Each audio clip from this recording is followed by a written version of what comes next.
प्रियदर्शनी शिक्षण संस्थेच्या पूर्व प्राथमिक माध्यमिक विभागाच्या शाळेचा वार्षिक स्नेहसंमेलन कार्यक्रम व बक्षीस वितरण समारंभ मोठ्या उत्साहात साहित्यरत्न अण्णाभाऊ साठे सभागृह पुणे येथे पार पडला। कार्यक्रमाचे आयोजन प्रियदर्शनी शिक्षण संस्थेचे संस्थापिका अध्यक्षा श्रीमती शशिकलाताई कुंभार तसेच सचिव महेश तानाजी कुंभार, उपाध्यक्ष वर्षाराणी महेश कुंभार यांनी केले होते। कार्यक्रमाला प्रमुख पाहुणे दीपक भाऊ मानकर, अध्यक्ष राष्ट्रवादी काँग्रेस पुणे शहर, तसेच खासदार वंदनाताई चव्हाण आवर्जून उपस्थित होत्या।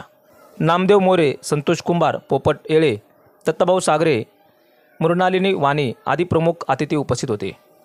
विद्यार्थ्यांनी आपले कलागुण नृत्याच्या माध्यमातून आपल्या कलेचे सादरीकरण केले। तसेच पाहुण्यांच्या हस्ते विद्यार्थ्यांना बक्षीस देऊन त्यांचे कौतुक करण्यात आले। कार्यक्रमाचे सूत्रसंचालन दीक्षित मॅडम व सोनाली मोरे मॅडम यांनी केले। प्राथमिक, माध्यमिक, मुख्याध्यापक, शिक्षक, शिक्षकेतर कर्मचारी, पालक यांनी उत्स्फूर्त सहभाग घेतला। आभार प्रदर्शन मान्य महेश कुंभार सर यांनी केले।